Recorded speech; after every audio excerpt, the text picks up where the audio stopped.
हे guys, how are you? Study simplified या free Marathi education चॅनलवर तुमचं पुन्हा एकदा मनापासून स्वागत. मी किशोर गोरे. मित्रांनो, आजच्या लेक्चरमध्ये आज आपण भारतीय पेमेंट बँकेविषयी सविस्तर माहिती पाहणार आहोत एक्झामच्या दृष्टिकोनातून. तसेच आरबीआयने मान्यता दिलेली पहिली भारतीय पेमेंट बँक म्हणजे भारतीय एअरटेल पेमेंट बँक, तसेच पेटीएम पेमेंट बँक आणि भारतीय पोस्ट पेमेंट बँक याविषयी आपण थोडक्यात माहिती पाहणार आहोत. So let us start. तर मित्रांनो, आता आपण भारतीय पेमेंट बँकेविषयी माहिती पाहूया. म्हणजे पेमेंट बँक स्थापन करण्यासाठी कोणते निकष आहेत, त्याची वैशिष्ट्ये काय आणि ही पेमेंट बँक स्थापन करण्याची कोणत्या समितीनं शिफारस केली त्याच्याविषयी आपण माहिती पाहूया. तर याची पार्श्वभूमी पाहायचं झालं तर 2013 साली म्हणजे सप्टेंबर 2013 मध्ये आरबीआयने एक आर्थिक समावेशन समिती नेमली होती. ती नचिकेत मोर, जे की आरबीआयचे डेप्युटी गव्हर्नर होते, त्यांच्या अंडर ही आर्थिक समावेशन समिती सप्टेंबर 2013 मध्ये नेमण्यात आली होती. तर या समितीने ज्या शिफारसी दिल्या होत्या आर्थिक समावेशनासाठी, तर त्यापैकी एक शिफारस सर्वात महत्त्वाची होती ती भारतीय पेमेंट बँकेची. म्हणजे लहान व्यवसाय आणि उत्पन्न असणाऱ्या कुटुंबांना सर्वसमावेशक वित्तीय सेवा देण्याकरिता या समितीने सप्टेंबर 2013 मध्ये पेमेंट बँकांची स्थापना करण्याची शिफारस आरबीआयकडे केली होती. सो व्यवस्थित लक्षात ठेवा, पेमेंट बँकेची स्थापना करण्याची शिफारस कोणी केली? तर नचिकेत मोर या समितीनं. आता पेमेंट बँका म्हणजे नेमकं काय ते पाहूया.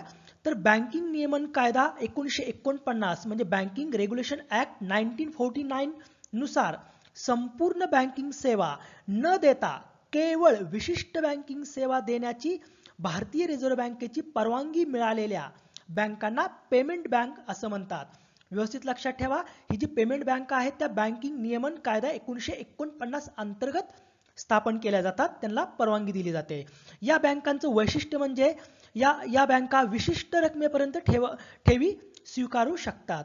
तसंच डेबिट कार्ड, इंटरनेट बँकिंग यासारख्याही सुविधा त्या देऊ शकतात, पण क्रेडिट कार्ड वगैरे देऊ शकत नाहीत. सो या होत्या पेमेंट बँका. तर आता पेमेंट बँकाविषयी आपण त्याचे निकष काय आणि त्याचे वैशिष्ट्य काय आणि कुणासाठी चालू करण्यात आलं ते पाहूया.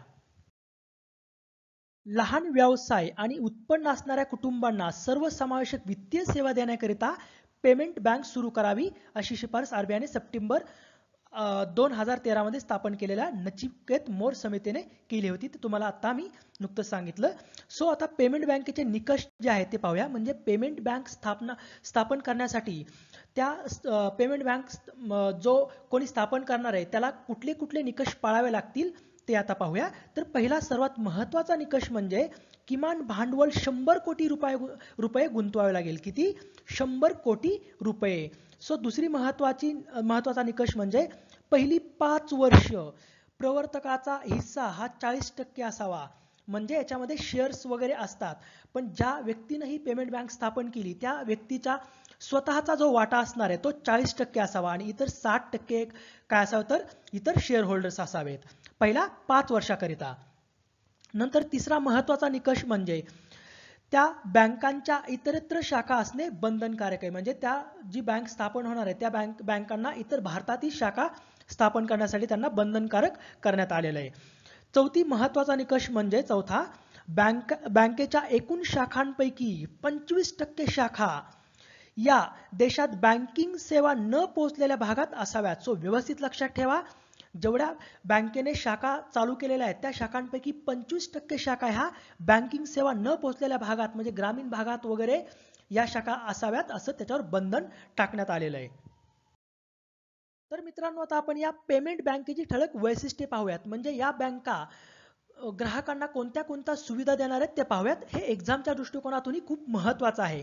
तर पहिलं वैशिष्ट्य म्हणजे कमाल 1 लाख रुपये इतकी मुदत ठेवी स्वीकारू शकतात. म्हणजे डिमांड डिपॉझिट्स म्हणजेच पेमेंट बँकांमध्ये बचत तसेच चालू खाते म्हणजे मुदत ठेवी म्हणजे काय असतं, बचत आणि चालू खाते उघडून जास्तीत जास्त 1 लाख रुपयांची ठेव जमा करता येईल. मात्र मुदत ठेवी म्हणजे टाइम डिपॉझिट्स ठेवता येणार नाहीत. दुसरं महत्त्वाचं वैशिष्ट्य म्हणजे बचत खात्यावरील व्याजाप्रमाणे व्याज देतात. म्हणजे जे सध्या आपल्याला बाकी बँकेमधून बचत खात्यावर जे व्याज मिळतं त्या व्याजाप्रमाणेच ह्या पेमेंट बँकाही व्याज देणार आहेत. तिसरं महत्त्वाचं वैशिष्ट्य म्हणजे मोबाईल फोनच्या सहाय्याने चेक विना व्यवहार करणे शक्य म्हणजे इंटरनेट बँकिंग च्या सुविधाही या पेमेंट बँका देऊ करणार आहेत. चौथं महत्त्वाचं वैशिष्ट्य म्हणजे बँक खात्यात पैसे जमा करताना शुल्क आकारले जाणार नाही. पाचवं महत्वाचं वैशिष्ट्य म्हणजे अनिवासी भारतीयांना या बँकात खाते उघडता येणार नाही. व्यवस्थित लक्षात ठेवा, NRI जे आहेत त्यांना या बँकांमध्ये खाते उघडण्याचा अधिकार नसणार आहे. त्यांना या पेमेंट बँकेमध्ये खाते उघडता येणार नाही. सो सगळ्यात पुढचं वैशिष्ट्य म्हणजे कर्ज देण्याचा या बँकांना अधिकार नाही आहे. म्हणजे व्यवस्थित लक्षात ठेवा, कर्ज देण्याचा या पेमेंट बँकांना अधिकार नाही. आणि सातवं महत्वाचं वैशिष्ट्य म्हणजे डेबिट कार्ड, ATM कार्ड देण्यास परवानगी आहे. म्हणजे हे या ज्या पेमेंट बँक आहेत ते डेबिट कार्ड आणि ATM कार्ड देऊ शकतात, पण क्रेडिट कार्ड देऊ शकणार नाहीत. ओके, सो व्यवस्थित लक्षात ठेवा. दुसरं महत्वाचं वैशिष्ट्य म्हणजे बिल भरणा, विना रोकड खरेदी व फोनच्या सहाय्याने चेक विना व्यवहार करणं शक्य होणार आहे या पेमेंट बँके थ्रू. तसंच म्युच्युअल फंड, विमा उत्पादने आदी वित्तीय योजना या बँका विकू शकणार आहेत. नंतर बँकांपेक्षा कमी दरात फॉरेक्स सेवा यांना या पेमेंट बँकांना द्यावी लागणार आहे. तसंच खाजगी बँकांसाठी FDI ला पण परवानगी आहे या बँकांमध्ये.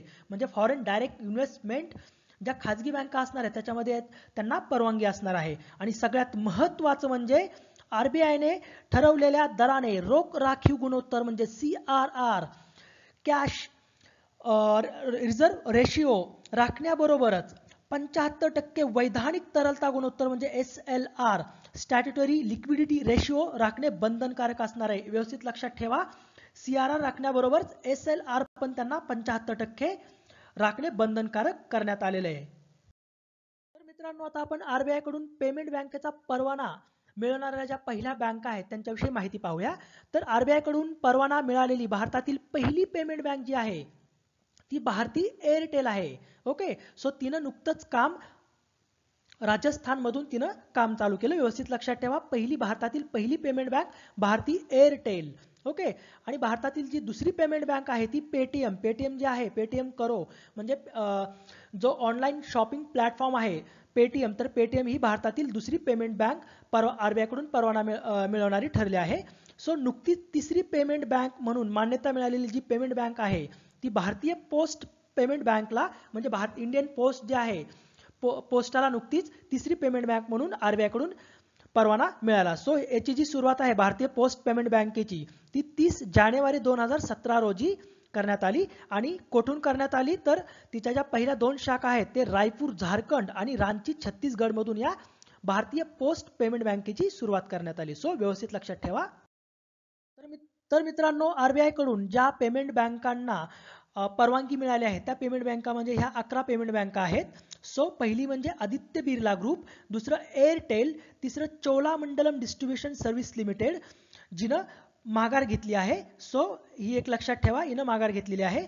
चौथी डिपार्टमेंट ऑफ पोस्ट, तिसरी फिनो पेटेक लिमिटेड, सहावी नॅशनल सिक्युरिटी डिपॉझिटरी लिमिटेड, सातवी रिलायन्स इंडस्ट्रीज लिमिटेड, आठवी श्री दिलीप संघवी या दिलीप संघवीने पण आता याच्यातून माघार घेतलेली आहे.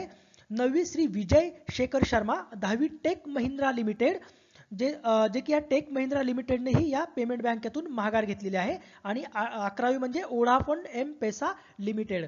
तर या 11 पेमेंट बँकांना नुकतीच मान्यता मिळाली होती. त्यापैकी 3 पेमेंट बँकांनी काय केलेलं तर माघार घेतलेली आहे. सो मित्रांनो, स्टडी सिम्प्लिफाईड या चॅनलला जर तुम्ही सबस्क्राईब केलं नसेल तर सबस्क्राईब करा आणि तुमच्या मित्रांना हे लेक्चर शेअर करायला विसरू नका. जास्तीत जास्त शेअर करा. So thank you for watching this lesson. Have a good day.